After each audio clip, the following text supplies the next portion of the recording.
Ni katika shughuli ya ukamilishwaji wa juma la Pasiansi SDA ambapo kama tunavyofahamu kwa takriban juma zima wakazi wa jiji la Mwanza wameweza kupata huduma ya afya bure kabisa kupitia hospitali ya Pasiansi SDA, ambapo kwa mujibu wa takwimu zitakazotolewa na mkurugenzi wa hospitali hii zaidi ya watu 2000 wamehudumiwa kwa juma zima hilo, ambapo pia shughuli hii ya kufunga juma hili la Pasiansi SDA Hospital basi linaendana sanjari na uchangiaji upatikanaji wa vifaa tiba ambavyo vitatumika katika hospitali hii. Na hapa kwa niaba ya mkuu wa mkoa wa Mwanza Mheshimiwa Saidi Mtanda, basi mkuu wa wilaya ya Nyamagana Bi Amina Makilage anakuja hapa kumwakilisha mkuu huyo wa mkoa wa Mwanza, ambapo yapo mengi yaliyozungumzwa katika siku hii ya leo. Na sasa twende tukaweze kusikia kile ambacho kilifanyika, lakini pia zoezi hili limeendana sanjari na uzinduzi wa X-ray ya kisasa.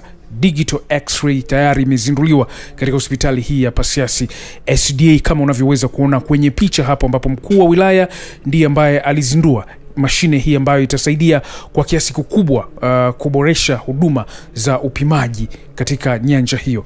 Na moja kwa moja bila kupoteza wakati, karibu kaweze kusikia kile ambacho kimefanyika siku hii leo katika hospitali ya Pasiansi SDA, ambapo pia utaweza kusikia hotuba ya mwenyekiti wa jimbo la Nyanza Kusini Mchungaji Beatus Mlozi, lakini pia hotuba ya mkurugenzi wa afya na wadau mbalimbali ambao waliweza kuzungumzia kuhusiana na kile ambacho kimefanyika hapa katika kanisa la Waadventista wa Sabato Pasiansi.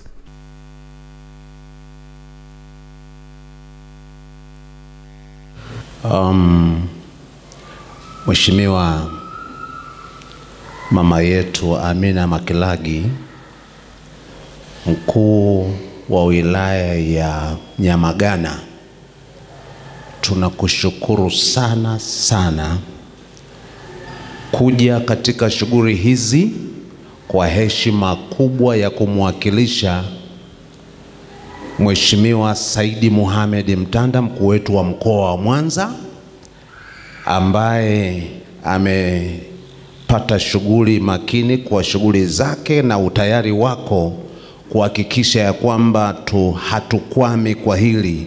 Mwenyezi Mungu akubariki sana.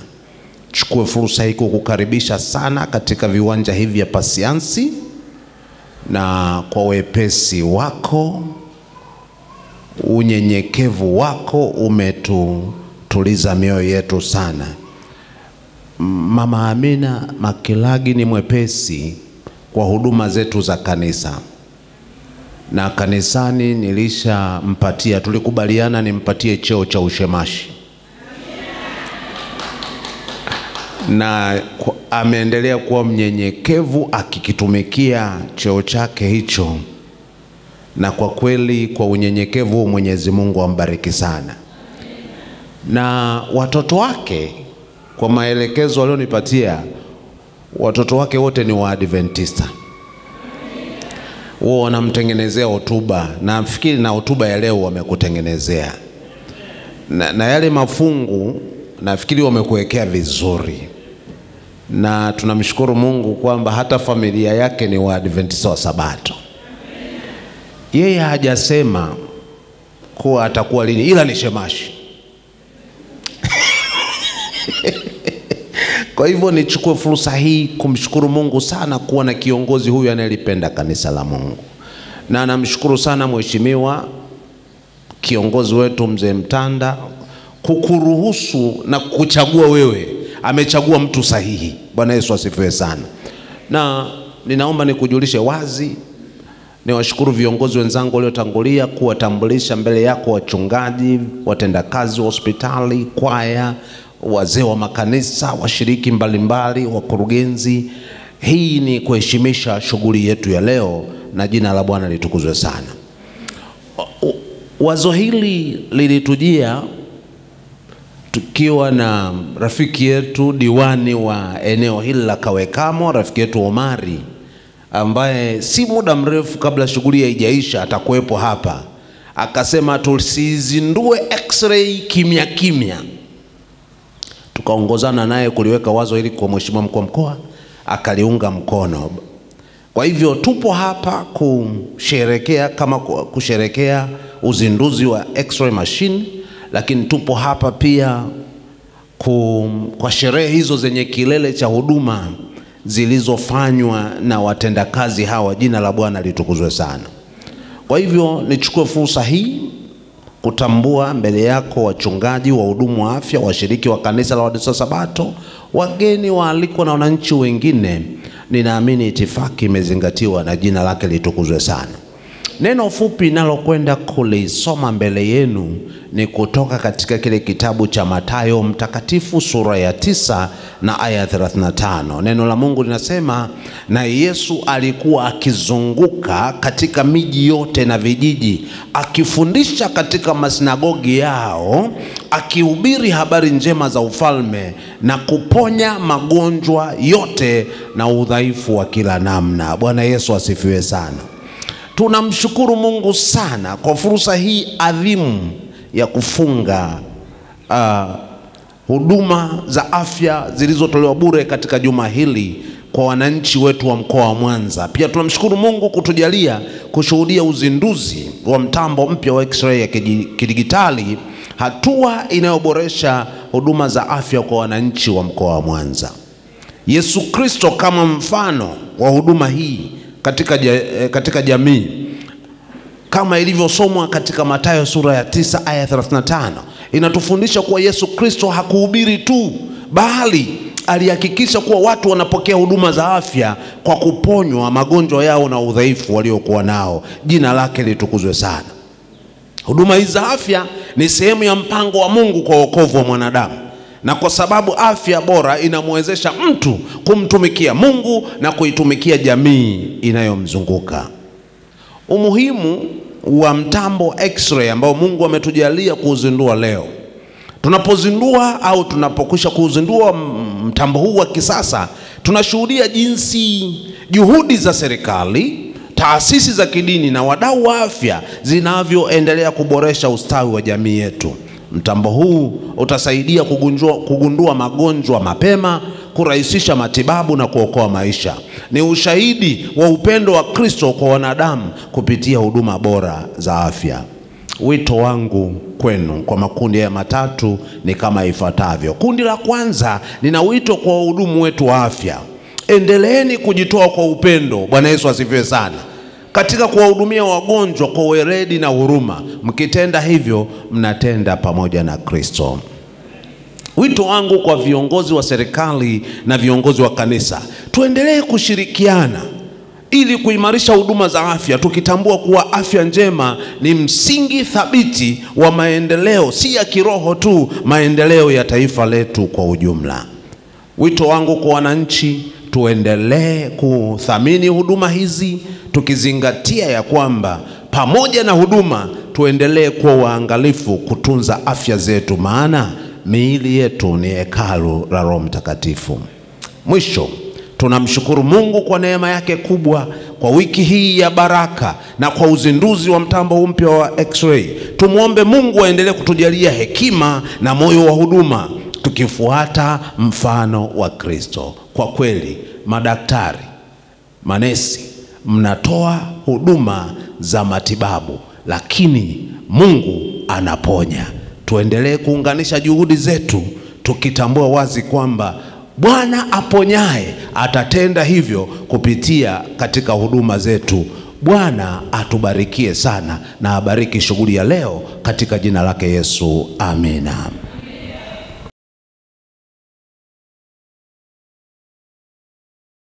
Niombe tusimame tupate ombi. Baba mtakatifu, ishi mahali pa juu mbinguni, leo ni siku ya pekee sana kwa sababu ya huduma hii ambayo iko mbele zetu. Lakini pia ni siku ya pekee kwa sababu tumepata mgeni rasmi ambaye amekuja kushiriki pamoja na sisi. Kambariki mama huyu katika utumishi wake uliompatia na wote anaofanya kazi pamoja nao. Katika tukio hili ambalo linaendelea kuzungumzwa na liweze kuzungumzwa, tunahitaji Bwana uwepo wako utawale katika mkutano huu. Hata maneno ambayo mwenyekiti wetu Pastor Mlozi ameyatamka yapate kibali machoni pako. Asante kwa sababu unatusikia, asante kwa sababu uko pamoja nasi. Tunaomba kwa jina la Yesu. Amina.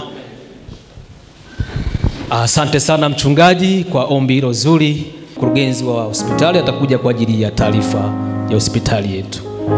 Asanteni sana.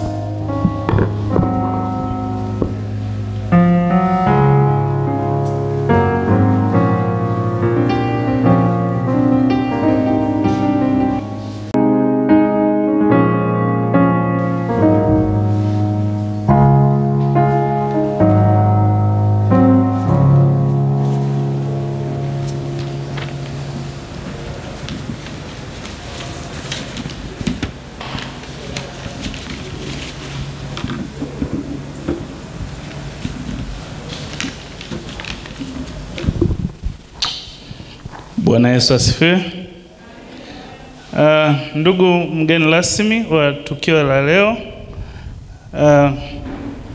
ndugu askofu wa kanisa letu la Waadventista wa Sabato jimbo la Nyanza Kusini, ndugu wakurugenzi wote wa Nyanza Kusini, wawakilishi wa makamu mkuu wa chuo Mwanza University, ndugu mheshimiwa diwani wa kata hii ya Kawekamo, lakini pia ndugu wachungaji wote, watumishi na viongozi wa hospitali yetu ya SDA Pasiansi Hospital, wageni waalikwa wote, Bwana Yesu asifiwe. Asalamu alaykum. Nipende kumshukuru Mungu kwa nafasi hii adhimu, na kumshukuru ndugu mgeni rasmi kwa kuweza kushiriki pamoja nasi, Mheshimiwa Amina Maklagi ambaye ni mkuu wa wilaya ya Nyamagana akiwa anamwakilisha Mheshimiwa Saidi Mtanda, mkuu wa mkoa wa Mwanza. Ndugu mgeni rasmi, hospitali yetu ya SDA Pasiansi ilijengwa mwaka 1972 ikianza kama kituo cha afya cha umissionari cha kutoa huduma chini la kanisa letu la Waadventista wa Sabato. Kutokana na maendeleo yake, mwaka 2020 ilipandishwa na kupewa hadhi ya wilaya, na mpaka sasa inahudumu kama hospitali ya wilaya, ikitoa huduma zote kwa maana ya wagonjwa wa ndani, wagonjwa wa kulazwa kwa maana ya IPD, lakini huduma za kibingwa zote kwa maana ya upasuaji mkubwa na mdogo. Lakini pia tunatoa huduma za mionzi kwa maana ya radiolojia, lakini pia huduma za mama na mtoto, huduma zingine, magonjwa yote ya kibingwa tunahudumia hapa. Na kwa sasa hospitali yetu inahudumia wagonjwa wa nje takribani 80 mpaka 120 kwa siku, mheshimiwa. Lakini pia ina jumla ya vitanda 55 na inalaza kwa wastani wagonjwa 10 mpaka 30 kwa siku. Inahudumia wateja 1500 mpaka 2500 kwa mwezi kulingana na mwezi husika. Tuna watumishi wapatao 82 katika vitengo vyote, na kwa huduma hii ya zilizotolewa katika hii wiki ya Pasiansi ambayo ilianza tarehe 16 mwezi huu wa 3, Mungu ametubariki, tumehudumia takribani wagonjwa 2273. Wagonjwa hao wamepata huduma hapa kwetu, na nitatoa mchanganuo kidogo. Wagonjwa wengi ambao tumewahudumia ni kwa upande wa magonjwa ya ndani, kwa maana ya kwamba magonjwa ya ndani ni yale ambayo hayahusiki na upasuaji wala sio magonjwa ya kina mama, kwa maana ya pressure, kisukari na magonjwa mengine ambayo yanaendana na kaliba hiyo, magonjwa ya mapafu na vingine. Kwa hiyo tumehudumia wagonjwa 649 kwa upande huo, lakini yakifuatiwa na wagonjwa wa upasuaji, general surgery, tumehudumia wagonjwa 459, ikifuatiwa na magonjwa ya kina mama, obstetric and gynecology, wagonjwa 376, lakini pia ikifuatiwa na idara ya watoto ambapo tumehudumia wagonjwa wapatao 237, lakini pia idara inayofuatia idara inayofuatia ni macho ambao ni wagonjwa 343, then ndio inakuja idara ya watoto wagonjwa 237, inafuata idara ya kinywa na meno wagonjwa 126 na idara ya mfumo wa mkojo wagonjwa 83. Idara hii ikiongozwa na daktari wetu Dr. John Igenge ambaye amekuwa mbaraka mkubwa sana. Lakini pia katika wiki hii ya pasiansi tumefanikiwa kufanya upasuaji mkubwa na mdogo zaidi ya wagonjwa 50, na huduma zote hizo zimetolewa kwa gharama ambayo ni bure. Lakini pia kwa vile lengo kuu ilikuwa ni kuzindua X-ray ambayo tumepatiwa, idara ya mionzi yote kwa wiki hii imefanya kazi kwa jamii kwa kutoa huduma kwa jamii bure kabisa. X-ray mpya ambayo tumetoka kuizindua ambayo ni digital X-ray kwa wiki nzima, siku hizo 6 imehudumia wagonjwa wapatao 446. Kwa hiyo idadi hii ni kubwa, na tulikuwa tunaanza saa 3 tunamaliza saa 10. Kwa hiyo mnaweza mkaona kwa muda huo mfupi tumeweza kuhudumia wagonjwa kiasi hicho, na kama wangelipia basi tungeingiza chini ya shilingi milioni 13 kwa muda huo. Lakini pia katika idara ya mionzi au idara hiyo ya radiolojia tuliweza kuhudumia wagonjwa takriban 619 bure kwa huduma ya ultrasound ambayo tunayo. Lakini pia tuliweza kupima umeme wa moyo kwa watu takriban 53 kwa hizo siku. Ndugu mgeni rasmi, matibabu haya na huduma hizi zote zimefanyika kama sadaka na kurudisha kwa wananchi, ambapo kwa makadirio ni zaidi ya milioni 100 kama tungeweza kuwachaji wagonjwa hao, tumetoa kama sadaka.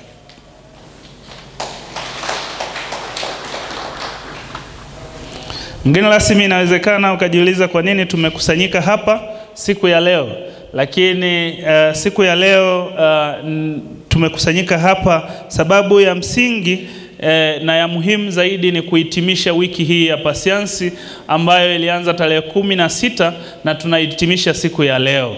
Kwa hiyo tunawapongeza watumishi wote wa SDA Pasiansi, madaktari bingwa ambao wamehudumia watu hawa kwa namna na nafasi zao, na utume huu tunaamini umeenda mbali kuliko ambavyo tunaweza kufikiria. Lakini pia siku ya leo tumekusanyika hapa kwa shukrani kabisa kwa Dr. Peter Landless ambaye ni kiongozi wetu wa idara ya afya ulimwenguni, ambaye amekuwa ni msaada mkubwa katika kuchangia maendeleo ya hospitali hii.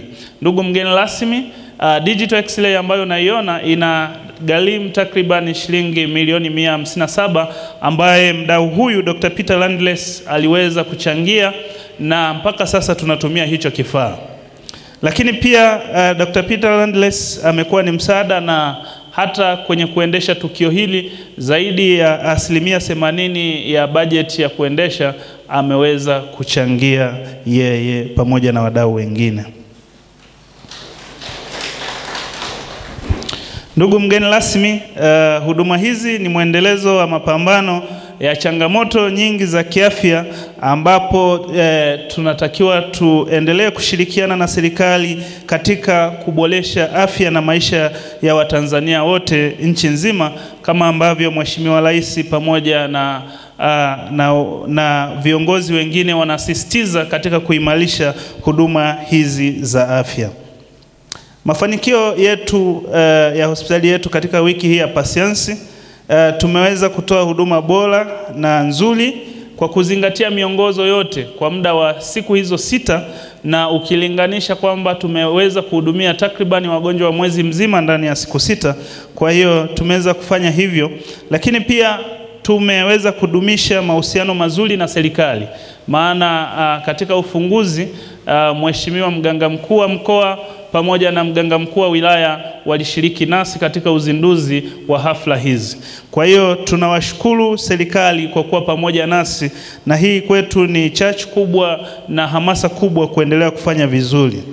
Lakini pia tumefanikiwa kuitangaza hospitali yetu, na tunamshukuru Mungu kwamba basi watu watatambua kwamba sisi ni hospitali ambayo tunatoa huduma zote nzuri na kwa kiwango kizuri, na tuna vifaa ambavyo pia ni vya kisasa katika idara ambazo nimezitaja. Lakini pia tunafanya huduma za upasuaji mbalimbali, mkubwa na mdogo. Tuna madaktari bingwa ambao wako vizuri na wako haraka kuwahudumia bila kusababisha changamoto yoyote kwa wagonjwa. Tunaendelea kushirikiana na taasisi mbalimbali katika kuendelea kutoa huduma bora kwa wananchi, na sasa utashuhudia ndugu mgeni rasmi, pia tuna mdau wetu mkubwa chuo cha Mwanza University ambayo baadaye atasimama na kuongea nasi, ambaye yeye tunashirikiana naye, anatupatia pia watumishi ambao ni madaktari bingwa, tunafanya nao kazi. Hivyo tunaendelea kushirikiana ili kuendelea kuboresha huduma za wananchi, hasa ambao wanapatikana eneo hili la Ilemela pamoja na mkoa wa Mwanza na Tanzania kwa ujumla. Lakini tunaendelea kuongeza ufahamu miongoni mwa watu ili kukuza afya, kutekeleza programu za elimu mbalimbali za magonjwa yasiyoambukiza na ya kuambukiza. Lakini pia tumegundua katika juma hili kwamba wananchi wengi hawana bima za afya. Hivyo nipende tu kusema ndugu mgeni rasmi, takribani 90% ya wagonjwa wote tuliowahudumia wengi ni hawana bima yoyote ya afya, iwe ni ya serikali au za makampuni binafsi. Hivyo imekuwa ni mzigo mkubwa katika kuwapatia huduma njema. Hivyo katika juma hilo pia tumetumia vizuri kuwaelimisha Watanzania ili waweze kujiunga na bima za afya mbalimbali, ikiwemo mfuko wetu wa bima wa NHIF, ili waweze kuendelea kupata huduma thabiti na nzuri zaidi. Ndugu mgeni rasmi, siku ya leo pia tunamshukuru Mungu kwamba tunazindua programu maalum kwa hospitali yetu ili tuweze kupata vifaa vifuatavyo. Maana tumegundua kwamba ili tuimarishe hospitali yetu, hasa idara hii ambayo imekuwa mbaraka, imehudumia takribani wagonjwa 1000 kwa wiki moja, tumependekeza kupata digital ultrasound ambayo itatusaidia kwa ajili ya kupima wagonjwa mbalimbali, ambapo ultrasound tulionayo sasa hivi haina uwezo wa kufanya hivyo. Lakini pia tuna tegemea kupata endoscopy mashine ambayo inasaidia kuangalia katika mfumo mzima wa chakula, kwa maana ya wagonjwa wengi sasa hivi wana shida ya vidonda vya tumbo, na vingine sio vidonda vya tumbo tu, wakati mwingine huwa inapelekea mpaka watu wanaishia kupata kansa kwa sababu haijagundulika mapema. Mtu anatibiwa vidonda vya tumbo kwa zaidi ya miaka 10, kumbe ana shida nyingine tumboni. Kwa hiyo hiki kifaa kitatusaidia kugundua mapema. Maana tunatibu pia, hata kwenye kambi tumetibu wagonjwa wengi wenye vidonda vya tumbo, lakini kimsingi hatuelewi kama ni vidonda vya tumbo kihalisia. Kwa hiyo kifaa hiki kitatusaidia kujua matatizo mbalimbali katika mfumo wa chakula na kuyagundua mapema ili tuweze kuyatibu, maana wataalamu tunao wa kutosha. Lakini pia kampeni hii itaendana na kupata gari la kubebea wagonjwa, ambulance, ambayo itatusaidia kupata wagonjwa kutoka sehemu mbalimbali. Maana tunafanya kambi nje ya Mwanza, lakini pia tunapokea wagonjwa kutoka hospitali, dispensary na vituo vyetu vya afya vya Waadventista wa Sabato ambavyo viko nje ya mkoa wa Mwanza. Lakini hata sisi tukipata mgonjwa wa kupeleka sehemu ambayo ni hospitali kubwa zaidi yetu kama Bugando, basi tunapata shida. Hivyo hiyo ni tumaini letu. Lakini mwisho, kampeni hii pia ambayo tunaizindua leo, tunategemea kupata full automated chemistry analyzer machine ambayo itatusaidia kufanya vipimo mbalimbali vya maabara kwa haraka na vipimo vingi kwa wakati mmoja. Programu hii itagharimu kiasi cha shilingi milioni 531 kwa ajili ya ununuzi na kupata mahitaji haya. Nipende kutoa wito, ndugu mgeni rasmi, kama kuna mdau yoyote ambaye ataweza kutupatia vifaa, kwetu itakuwa ni vyema zaidi, maana shida yetu kubwa ni vifaa, ili tuweze kuwahudumia Watanzania. Ndugu mgeni rasmi, tunayo furaha kubwa sana kwa kukubali wito wetu na kuja kujumuika nasi katika tukio hili na kuendelea kuisaidia jamii kutatua changamoto mbalimbali katika jamii yetu. Tunakushukuru sana kwa muda wako. Tunakukaribisha sana. Utakaposimama basi ujisikie huru, lakini pia kuzungumza na jamii hii ya Waadventista wa Sabato, jamii hii ya watu wa Mwanza, jamii hii ya wafanyakazi ambao wapo tayari kwa ajili ya kukusikiliza. Na tunakukaribisha sana katika hospitali yetu ya SDA Patience ambayo iko hapa Ilemela. Mungu awabariki sana na Mungu akubariki sana ndugu mgeni rasmi. Kwa halaiki, karibu sana Profesa. Asante sana. Kwa jina naitwa Profesa Felix Kisanga, na mwakilisha Profesa Fabian ambaye ni makamu mkuu wa chuo cha Mwanza. Ndugu mgeni rasmi, kama ilivyokushasemwa na daktari mkurugenzi wa wilaya, wa hospitali, ni kwamba chuo cha Mwanza ni sehemu ya wadau wa huduma katika hii hospitali ya Patience. Kwa hiyo tunachangia kwa njia mbalimbali. Moja ikiwa ni kutoa wataalamu ambao wanakuja kuhudumia katika huduma mbalimbali katika hii hospitali. Pili, katika upande wa vipimo, sisi tunatarajia kuwa na mashine ya pathology ambayo vipimo vyote vitakavyotakiwa kutoka hapa vije kule chuoni vitapimwa na majibu yatarudishwa kwa wagonjwa huku tukiwa kama ni sehemu ya kuchangia. Kwa kweli inabidi kutoa pongezi nyingi kwa huyo Dr. Peter ambaye ameweza kutoa hiyo mashine ya X-ray digital. Imeweza kuhudumia wagonjwa wengi kutokana na takwimu zilizozungumzwa hapa, na kwa hilo kwa kweli ina maana huyo daktari tuweze kutoa at least takwimu za wagonjwa waliohudumiwa katika hizi siku chache ambazo mashine imeweza kuwahudumia hao watu waliokuja katika huduma hii ya wiki moja karibu na siku 3 zilizopita. Kwa kweli mkuu wa chuo anawapa hongera nyingi sana madaktari bingwa wote mliohusika, wafanyikazi mbalimbali wa fani mbalimbali katika hii hospitali ambao mmeweza kuhudumia wagonjwa wengi kiasi kwamba hospitali ilikuwa inasikika kwa maneno tu, kuna Patience, lakini kwa huduma mlizozitoa na kwa wingi wa watu waliohudumiwa, sasa hivi huko mtaani mnajulikana. Yaani vitendo vyenu vya hii siku 9 tu vimeweza kupaiza jina lenu likawa ni kubwa. Kwa hiyo mpaka hapo mlipo, tarajieni kupata wingi wa wagonjwa sana na mjitayarishe kwa kila njia.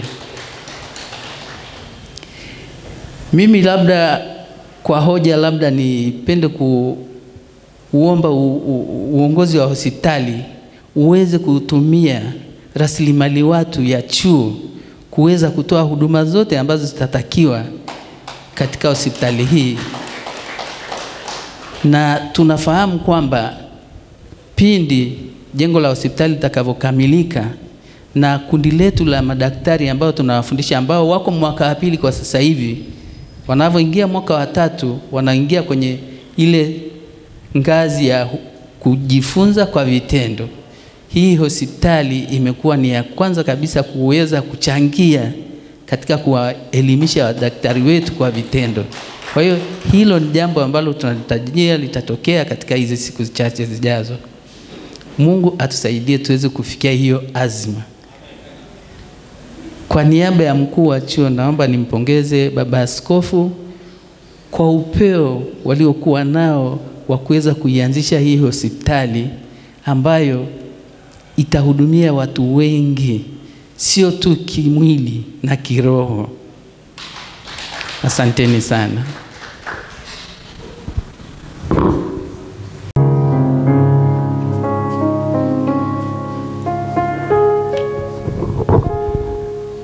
Mnasemaje watakatifu? Kwa niaba ya uongozi mzima wa kanisa la Waadventista wa Sabato niseme Tanzania ya Mheshimiwa Amina Makilagi, mkuu wa wilaya ya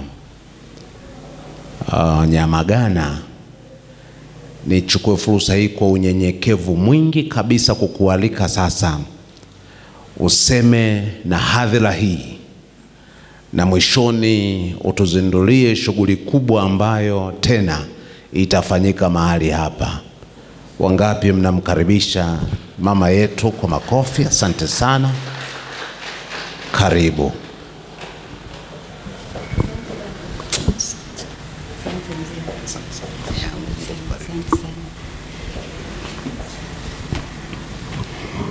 Nani nimezoea kuimba kidogo.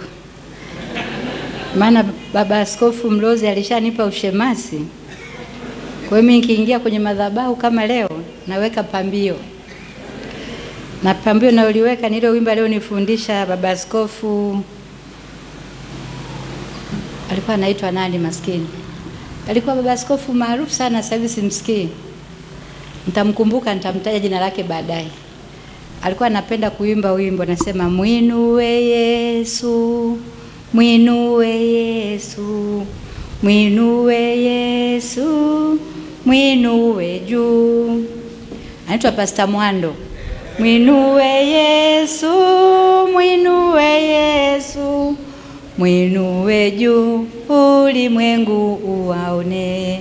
Alisema nikiinuliwa nitawavuta kwangu. Alisema nikiinuliwa Alisema nikiinuliwa nitawavuta kwangu. Mwinueni, mwinueni, mwinue juu. Asante sana. Bwana Yesu asifiwe. Bwana ni mwema wakati wote. Asante sana. Mheshimiwa Baba Askofu mkuu wetu, na si mwingine ni Baba Askofu Mlozi wa kanisa la Adventista wa Sabato jimbo la Mwanza Kusini, ndugu viongozi wa dini nyingine mlioko hapa, wajumbe wa bodi ya ushauri wa hospitali ya SDA Pasiansi mlioko hapa, wadau mbalimbali wa maendeleo kama ambavyo mmetambulishwa, wote mlioko hapa wakiwemo na wakuu wa vyuo mbalimbali na aliyemalizia mkuu wa chuo chetu cha Mwanza, ndugu wachungaji wote kutoka makanisa yote ya mkoa wa Mwanza na maeneo mbalimbali mlioshiriki pamoja na sisi, viongozi wa taasisi mbalimbali za serikali na SDA mlioko hapa, viongozi wa hospitali ya SDA Pasiansi, watumishi wa hospitali ya SDA Pasiansi, mabibi na mabwana, waandishi wa habari, Bwana Yesu asifiwe. Bwana ni mwema. Awali ya yote, kabla sijawasilisha hotuba ya mkuu wa mkoa, kwa heshima na unyenyekevu na taadhima, Baba Askofu na ndugu viongozi wote na waumini wote wa kanisa la Adventista wa Sabato, naomba tuungane kwa pamoja kumshukuru Mwenyezi Mungu, Mungu mweza wa yote, aliyetukutanisha mimi na nyinyi kuweza kufikia tukio la leo. Tunamshukuru Mwenyezi Mungu kwa sababu tunajua kwamba bila yeye tusingeweza. Na hasa kwa kuzingatia kwamba kuna wengine walitamani washiriki kama sisi lakini hawakujaliwa. Lakini kuna wengine walitamani hata wawe wazima, wawe na afya njema lakini wametangulia mbele ya haki. Lakini kuna wengine ni wagonjwa, wamelala katika vitanda.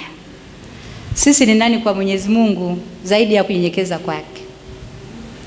Mheshimiwa Baba Askofu na ndugu waumini, mara baada ya kumtanguliza Mwenyezi Mungu, naomba nichukue nafasi hii kwa niaba ya mkuu wetu wa mkoa wa Mwanza, Mheshimiwa Saidi Mtanda, ambaye alipenda awepo pamoja na nyinyi Baba Askofu, na alinituma kabisa nije nilete salamu zake, kuleta shukrani zake. Kwanza Mheshimiwa Saidi Mtanda ambaye ni mkuu wetu wa mkoa anawashukuru sana sana sana sana kwa uwepo wa kanisa la Waadventista wa Sabato. Kitendo tu cha kuwepo kanisa la SDA la Wasabato ndio kilifanya na kikaruhusu haya mambo yote yatokee. Maana kama kanisa lisinge kuwepo, hata tukio tulilolifanya siku ya leo na hata wiki nzima ya kusherekea maadhimisho ya hospitali yetu na yote yaliyofanyika lisingetokea. Mheshimiwa Mkuu wa Mkoa alipenda awepo pamoja na nyinyi, lakini kutokana na majukumu yake aliyokuwa nayo ya serikali na mpaka alijiandaa hata na hotuba aliitayarisha, lakini kutokana na majukumu yake alishindwa na akaamua kunituma mimi, ndugu yenu, mtumishi wenu, na si mwingine ni Amina Makilaki. Mkuu wa Mkoa amewasalimia sana, anawapenda sana, yuko pamoja nanyi. Na katika hotuba yake amenituma niwaambie kwamba kwa haya mnayoyafanya katika taifa letu la kuwaongoa watu nyoyo zao, la kuwafanya watu wamtumikie Mungu, lakini si tu kumtumikia Mungu, kutoa huduma za jamii. Kanisa la Wasabato ni miongoni mwa taasisi za dini ambazo mmejenga mashule, mmejenga makanisa, mmejenga vituo vya afya, mmejenga hospitali, mmekuwa mkitoa huduma mbalimbali. Amesema serikali ya Jamhuri ya Muungano wa Tanzania inayoongozwa na Dr. Samia Suluhu Hassan itaendelea kuwaunga mkono kwa hali na mali. Nimeona baba askofu nianze na hiyo kabla sijasahau. Sasa mara baada ya huo utangulizi, kwa niaba yake naomba nichukue nafasi hii kabisa kwa heshima na unyenyekevu na taadhima kumshukuru sana mwenyekiti wa taasisi ya kanisa la Wasabato, na si mwingine ni baba askofu, lakini kuwashukuru wajumbe wa bodi kwa kuamua kabisa kwa makusudi mazima kwamba iwepo wiki ya hospitali ya Pasiansi. Wiki ambayo itaambatana na matukio mbalimbali likiwemo tukio la kutoa huduma, na taarifa hapa imeeleza kwamba ni wiki nzima mko hapa, mmehudumia zaidi ya watu 2700 na zaidi, mmeokoa maisha ya Watanzania ambao walikuwa hawana uwezo na gharama zilizotumika, na kama hata wangetoa hata huo ushauri wa kitaalamu na matibabu yaliyofanyika zaidi ya shilingi milioni 100 zingetumika. Lakini mkaamua pia iwe ni wiki pia kuzindua X-ray nzuri ya kisasa ambayo itakwenda kutoa huduma kwa muda mfupi sana, tofauti na ilivyokuwa huko nyuma, kwamba X-ray iliyokuwepo ilikuwa inatumia zaidi ya dakika 5 lakini dakika 10, lakini hii mpya sasa ina uwezo wa kutumika ndani ya dakika 2 matokeo yameshapatikana. Lakini sio tu mkaishia hapo, mkasema basi tutumie na siku ya leo pia kutoa shukurani kwa Mr. Peter na wenzake huko. Huyu aliyekuwa ni kiongozi ulimwenguni na yupo bado akitoa huduma za kiroho, akajikusanya huko, akajinyima, akaamua kutuletea sisi wana Mwanza, sisi wana Pasiansi, sisi wa Tanzania. Mkasema siku ya leo pia pamoja na kusherekea wiki ya hospitali ya Pasiansi, lakini itumike kwa ajili ya kutoa shukrani kwa Mr. Peter na wenzake huko waliko Marekani kwa namna ya kipekee ambavyo wametuletea mchango mkubwa wa chombo ambacho kilikuwa ni changamoto katika hospitali hii, ambacho kinagharimu fedha za Tanzania zaidi ya milioni 150 na karibu na 57. Lakini hamkuishia hapo, mkasema pamoja na kumpongeza Mr. Peter, lakini tufanye pia changizo dogo ili sasa hospitali yetu ya Pasiansi iweze kupata vifaa tiba ambavyo pia vitagharimu zaidi ya milioni 500 kama ambavyo katibu wa hospitali amevieleza, au mganga mkuu wa hospitali hii. Hongereni sana baba askofu, hongereni sana wafanyakazi wa hospitali hii, na hongereni sana waumini wa kanisa letu la Wasabato. Mheshimiwa baba askofu, naomba nichukue nafasi hii kusema kwamba hospitali ya Pasiansi ambayo leo tumekuja kuisherekea kwa mafanikio yake, kwa kweli imekuwa ni miongoni mwa hospitali katika mkoa wetu ambazo zimekuwa zikifanya vizuri, ikiwa ni hatua kubwa ya kuunga mkono juhudi za serikali za kuwaletea maendeleo na kuhakikisha tunakuwa na taifa lenye watu walio na afya bora. Hospitali ya Pasiansi tangu kuanzishwa kwake mpaka hapa tulipo imetoa mchango mkubwa sana wa kuokoa maisha ya watu, imetoa mchango mkubwa wa kusogeza huduma kwa wananchi, imetoa mchango mkubwa wa kuponya na ikiwemo hata kuokoa maisha ya wanawake na wajawazito walikuwa wakijifungua na maeneo mbalimbali. Hata wiki hii mliofanya hii operation ya wiki moja, ukiangalia watu 2700 pengine wasingepata huduma hii, pengine tungekuwa tunaongea mengine. Kwa hiyo Baba Askofu na ndugu viongozi, ninachoweza kuahidi kwenu kwamba kwa kazi nzuri mnayoifanya ya kutoa huduma, sisi kwa upande wa serikali tutaendelea kushirikiana na nyinyi kwa hali na mali. Maana katika hayo mnayoyafanya ya kutoa huduma ya utabibu, tunajua kabisa zipo changamoto mbalimbali zinazoendelea katika hospitali hii ambazo kwa mujibu wa risala mlionipatia, lakini na kwa namna ambavyo Baba Askofu umekuwa ukitueleza, ikiwemo upungufu wa wataalamu. Kituo hiki peke yake tuna upungufu wa wataalamu zaidi ya 50, vifaa tiba ambavyo havijakamilika, magari ya wagonjwa na huduma mbalimbali ambazo zinahitajika. Naomba niwathibitishie kwamba kwa namna ambavyo tumekuwa tukishirikiana na taasisi zingine za kidini, na hapa kwenu pia tutashirikiana. Na hapa ninajua Baba Askofu anatamani tu nitoe kauli, niseme hata wale waajira tutawaajiri. Wale waajira sasa itakuwa tunawaajiri kama ambavyo wakati mwingine tunafanya katika vituo vingine. Baba Askofu, mimi nasema tuweke akiba. Tuweke akiba ya maneno, isipokuwa mtuombee afya njema, tuendelee kufanya hayo tunayoyafanya.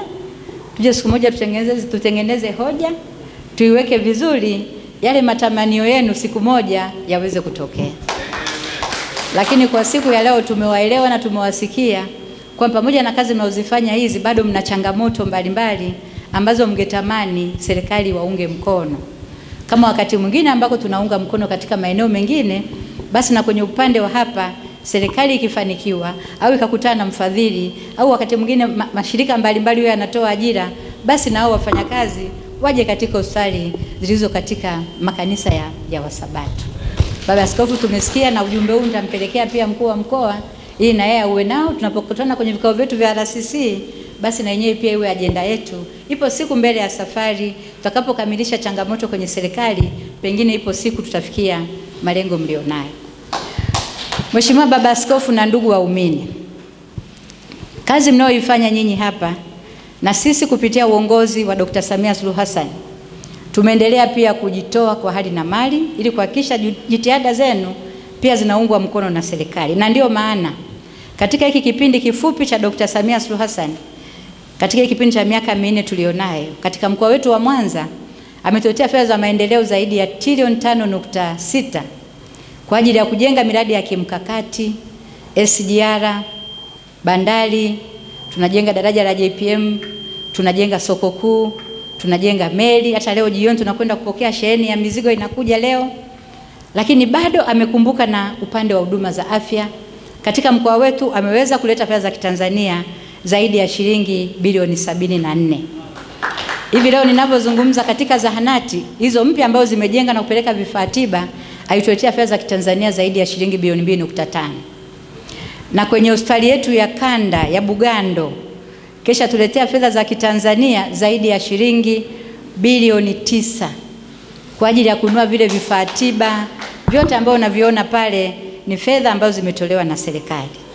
Katika hospitali za wilaya kwa maana ya ujenzi, ili kufanya Mwanza kuwa na hospitali ya wilaya na watu wapate huduma katika maeneo yanayowazunguka, katika mkoa wa Mwanza tumeshapokea fedha za kitanzania zaidi ya shilingi bilioni 17.9.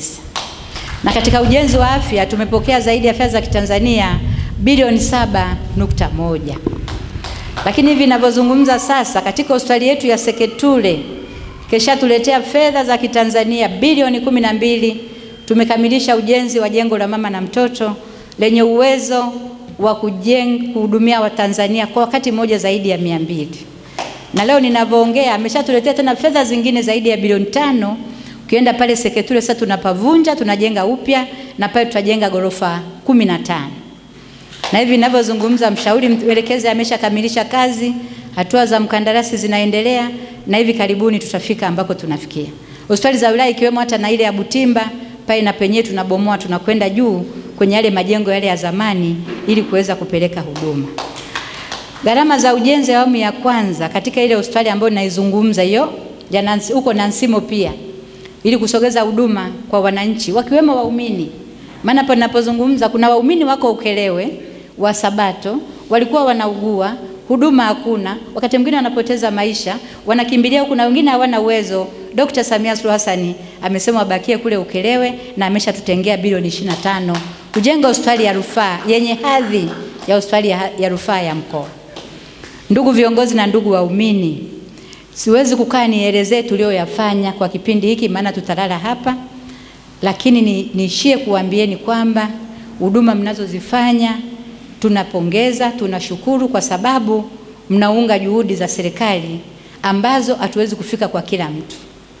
Hiki mnachokifanya tutakienzi na kila tutakapopata nafasi tutapaza sauti ili sasa hiki mnachokifanya kiendelee kuleta tija kwa wananchi, kwa sababu serikali iliruhusu kwamba katika serikali ya awamu ya 6 inayoongozwa na Dr. Samia Suluhu Hassan na kupitia ilani yetu ya Chama cha Mapinduzi tulijipambanua bayana kwamba endapo CCM itachaguliwa na ikaingia madarakani itatoa huduma za afya kwa kushirikia, kwa serikali yenyewe itafanya kwa kushirikiana na mtu mmoja mmoja, watu binafsi na taasisi za dini ikiwemo na taasisi ya SDA.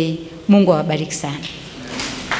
Sasa kabla hatujaendea kwenye ile hoja ya kuchangia na kutoa changizo, nadhani ndio ajenda kubwa hapa tena siku ya leo, naomba nitoe rai kwa mambo mawili matatu.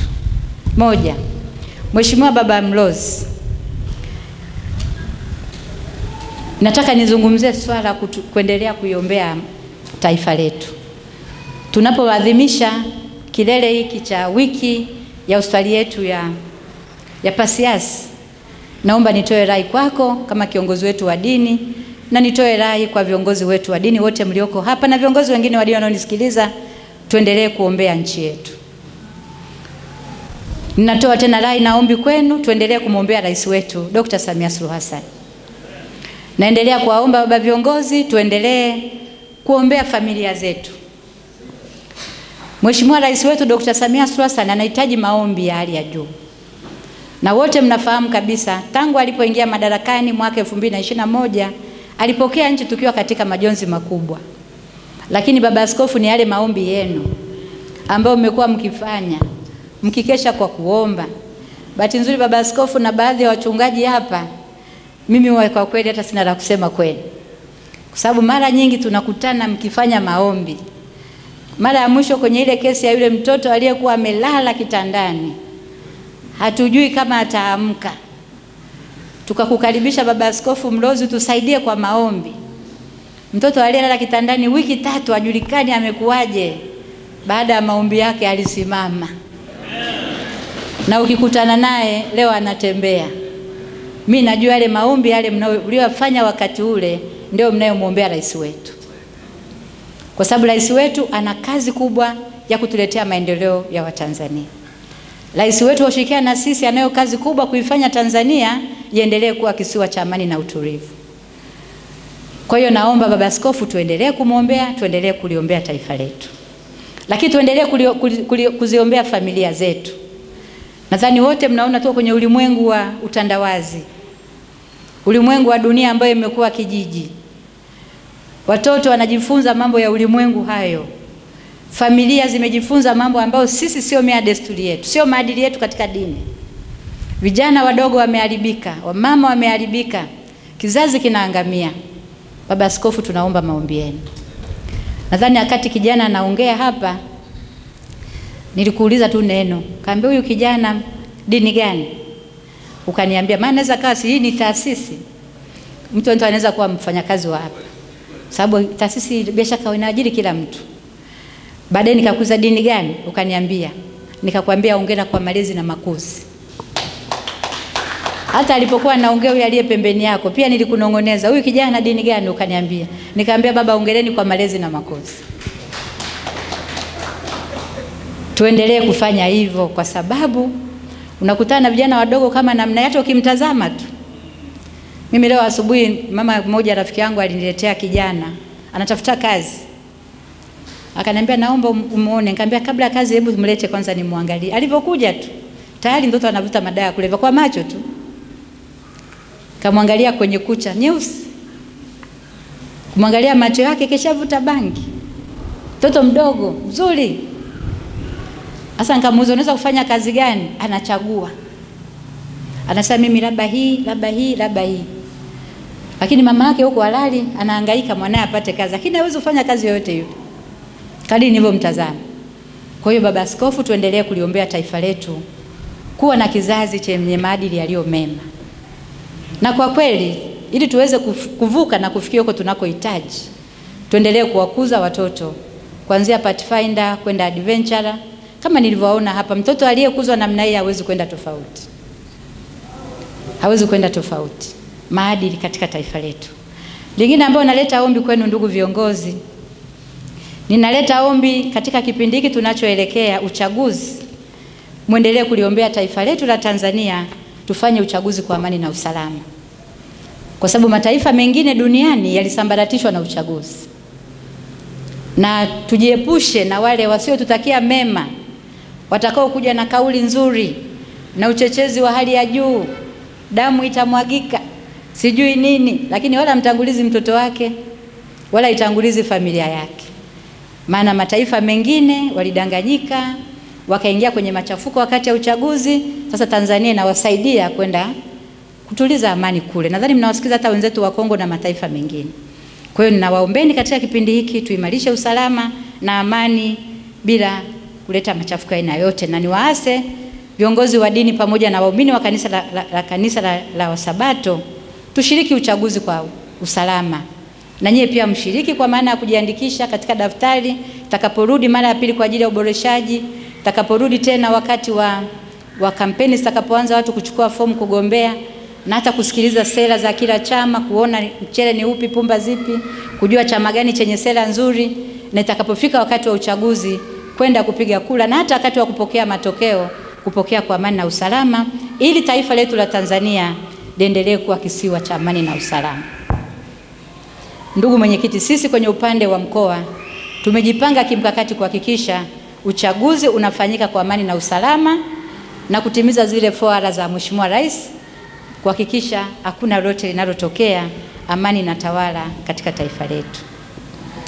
Ndugu viongozi na ndugu baba askofu, nimalizie kuwaasa na kuwaomba tena tuendelee kuishi bila kubaguana kwa dini zetu. Mimi hapa nimekuja kuwaasa tu. Hotuba niliyoandaliwa na watoto nimeiacha, na mkuu wa mkoa nitakupatia kwenye kompyuta yako, utasoma kwa wakati wako. Hapa mimi naongea na kwangu, hata wanangu wana hotuba nimeshakurushia. Hapa nimeona nijipange na haya niliyojipanga nao, niliokuwa na wiwa niwaambie. Tuendelee kuishi bila kubaguana kwa dini zetu. Msingi wa amani katika taifa letu umetokana na sisi kuishi kwa amani na usalama. Msiruhusu hata mtu akaja kuwasambaratisha katika taasisi ya Usabato. Maana tumeshuhudia baadhi ya madhehebu wanatokea tu mtu mmoja na wasambaratisha. Maana hata utulivu wa amani wa taifa unaanzia kwenye makanisa. Kwa sababu hata wenzetu kwenye taifa fulani shida ilianzia makanisani, hata waliokimbilia makanisani changamoto iliwakuta kule. Kwa hiyo msiruhusu kuleta mfarakano wa kuishi kwa watu kwa kuwabagua kwa dini zao. Kuishi kwa watu kwa kuwabagua kwa rangi zao. Kuishi na watu kwa kuwabagua kwa jinsia zao. Kuishi na watu kwa kuwabagua kwa makabila yao. Ili Tanzania endelee kuwa salama, tuishi kwa amani na usalama bila kuangalia nani ni nani, dini ni ya nani, kama ambavyo muasisi wa taifa letu, baba wa taifa, Mwalimu Julius Kambarage Nyerere alituachia tunu ya amani ambayo msingi wake ni kuishi bila kubaguana kwa rangi. Sasa kama mngekuwa mnabaguana kwa rangi, mimi Amina Makilagi tena mtoto wa shehe, mngenipata wapi leo hapa? Lakini unaona nchi yetu ya Tanzania imeumbwa haina dini, lakini Watanzania wana dini. Na leo ndio maana unaniona mimi hapa na ibada kabisa, tena na mfungo, ndo nakaribia 10 la mwisho, lakini niko kwenye madhabahu. Bwana Yesu asifiwe. Lakini tumekaa namna hiyo, ndio msingi wenyewe wa amani. Baba Mlozi kaeleza kidogo. Mimi mwenyewe babangu Roman Catholic, lakini akafanikiwa kwenda mbali kabisa na mama, wote wakaondoka, wakanibeba, wakanipeleka ujombani. Nikalelewa huko mpaka watakaporudi. Miaka 10 hawajarudi, wako Urusi. Wamerudi, jina langu leo niacha alikuwa anaitwa Zawadi. Wamerudi wamenikuta naitwa Amina. Maana kule kwao mama ni nani? Waislamu wa kweli. Haya, baba yangu, wadogo zangu wote Roman Catholic. Umenipata vizuri, na tuko 24. Haya, nimekaa nasubiri kuolewa, nipate mchumba wa Kiislamu, maana ndio dini yangu. Sikuwahi kumpata. Roman Catholic ya baba yangu, dini yake sikumpata. Ni nani sasa? Msabato wamekuja, nafanyaje? Bwana Yesu asifiwe. Tena handsome. Kalelewa kwenye misingi mizuri ya dini. Nikampima. Anayo maadili? Ndiyo. Maana ana maadili huyu? Ndiyo. Sababu ukikurupuka tu unaweza kaingia kwenye shida. Maana msingi wa yote hata ndoa kudumu ni maadili na malezi na makuzi yalivyokuwa. Kitu cha kwanza ni mwizo, unakunywa pombe? Sinywi. Cha pili, unakula nguruwe? Sili.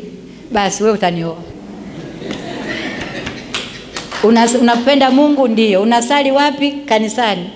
Lini? Naenda kwake nakuta ana Biblia kabisa ameweka pale. Na lesoni anayo. Na mimi akanipa. Hata ninayo kwenye pochi yangu. Bwana Yesu asifiwe. Kwa hiyo hapa baba askofu nilikuwa nasisitiza umuhimu wa amani, usalama, kuishi bila kubaguana kwa dini. Sasa tungebaguana, haya mimi Muislamu, mume wangu Msabato, watoto wangu wa Sabato. Mimi mgeni wa nani hapa? Naomba tuishi kwa amani na usalama bila kubaguana kwa dini zetu wala kwa kabila zetu. Mwisho kabisa baba askofu, nimalizie kuwapongezeni sana kwa tukio tunaloliendea la harambee kwa ajili ya kuchangia vifaa tiba katika kituo chetu cha afya. Na mkuu wa mkoa amenipa salamu zangu niwaletee. Ameniambia niziseme baada ya nyie kuona mmefanya nini. Na mimi mwenyewe baba askofu nimekuja na changu kidogo. Na kusema ukweli, katika fungu langu la 10 safari nilikuwa sikuwapanga. Kwa sababu tayari kwenye fungu la 10 lilikuwa limekwisha. Maana wiki iliyopita nilikuwa kanisa la Mandu. Ndiko nilikosali. Mimi nimefunga, lakini na Jumamosi nakwenda. Kwa hiyo Mandu pale tulikuwa na harambee kubwa ya ujenzi wa kanisa. Kwa hiyo nilishiriki ibada mwanzo mwisho na tukafanya harambee. Kwa hiyo fungu langu la 10 la mwezi huu niliwapa Mandu. Kicheki na baba askofu atakwambia nilichofanya pale. Sio haba. Sasa leo fungu la 10 nilikuwa nimewapangia Roman Catholic. Na nimeshawapelekea pale Bugarika na wenyewe wanaharambea ujenzi wa kanisa. Na fungu la 10 la mwezi ujao nimepangia dini nyingine. Sasa lakini kwa kuwiwa na jambo hili na kwa kuzingatia kwamba ukisoma maandiko ya Mungu kama alivyoyaeleza, hakuna aliyechangia ujenzi wa kanisa, ujenzi wa huduma za afya akapungukiwa. Kwa hiyo nitawaunga na mimi mkono kidogo changu nilichonacho, lakini nitatoa rai kwenu waumini wa kanisa hili. Mnamuona Peter na wenzake amejikusuru. Sio ametuletea x-ray hapa kwa kuwa yeye ana mali nyingi, hapana. Sio kwamba ameleta x-ray hapa kwamba kule hakuna ndugu zake wengine wenye uhitaji. Ameleta hii kwa kuwiwa na kwa kuzingatia kwamba na yeye ni kiongozi. Naye anataka amali yake kwa Mwenyezi Mungu. Maana ukifuatilia yote haya tunayoyafanya duniani yanapita.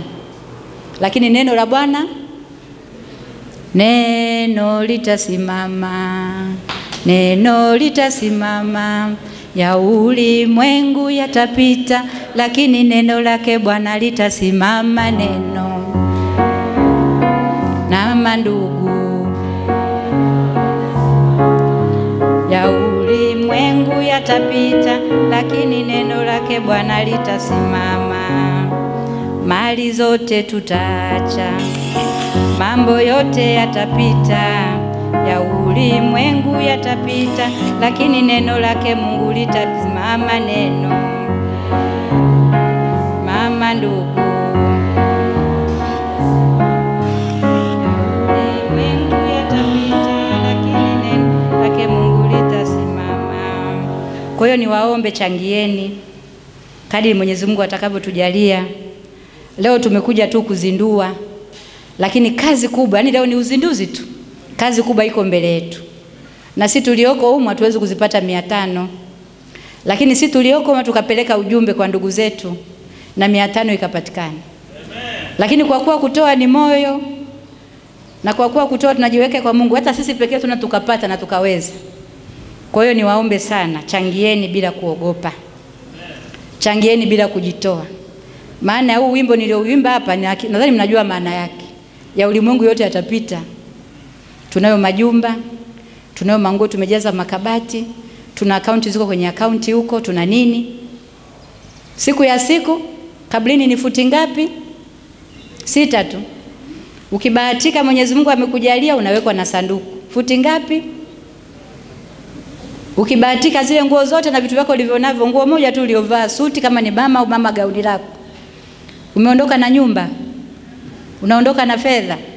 Ndio maana neno litapita ya ulimwengu ya ndio itakayosimama. Tena kwa Waislamu ni mbaya kabisa. Hata nguo uendi nayo sanda nyeupe. Tena sio ile inayong'aa kama imefifia hivi. Alafu kuzikwa pembeni ya kaburi unawekwa pembeni hapo, wanaweka na udongo, wanachapia na udongo, maana ndani naitu. Hata hiyo futi 6 ukae nayo pembeni tu, unawekwa pembeni huko ulingane na kaburi. Umesikia hiyo habari? Sasa tuchangie kwa ajili ya Mwenyezi Mungu. Hiyo hospitali hii nimeshafanya utafiti, wala haijiendeshi kibiashara.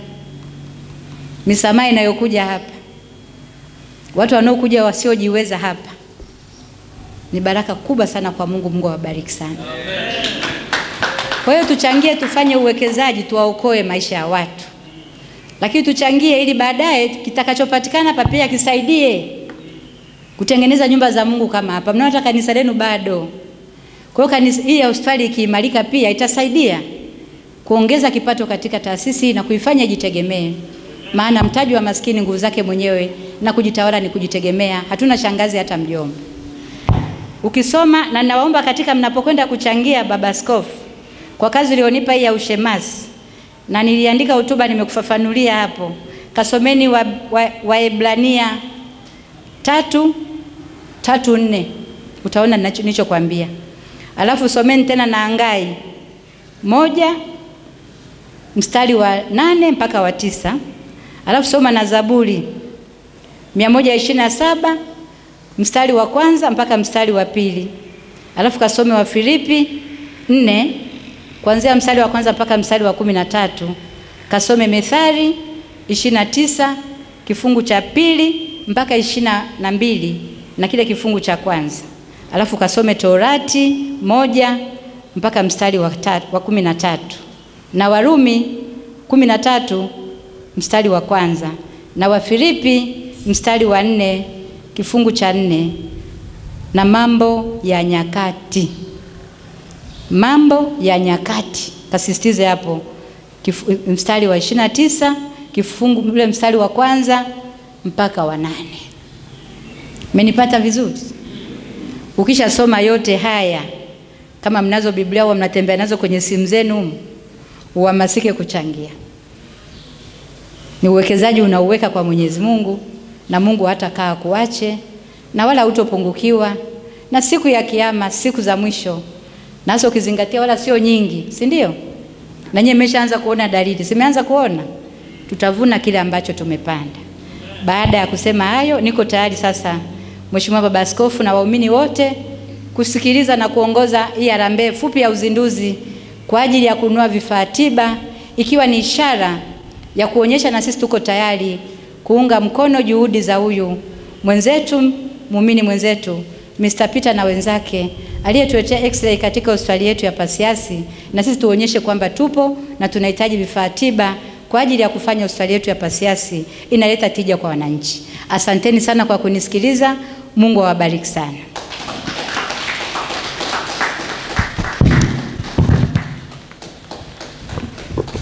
Naam, bila shaka umeweza kuona kile ambacho kilifanyika pale. Mashauri mbalimbali yametolewa, hivyo ni wewe tu kuchukua hatua, kupima afya, lakini pia kuhakikisha kwamba unawekeza katika shughuli zinazohusiana na kazi ya Mungu. Kama tunavyofahamu kwamba katika kanisa la Waadventista wa Sabato, afya ni mkono wa kuume wa Injili. Hivyo basi chukua hatua. Endelea kufuatilia YouTube yetu ya Hope Media SNC mara tu tunapopachika mapachiko mbalimbali.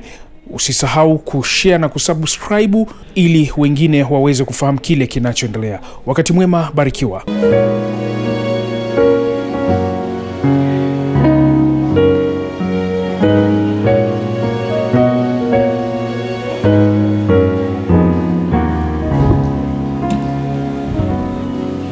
Bwana Yesu asifiwe. Mnasemaje kwa hotuba ya maana kabisa ya mgeni rasmi?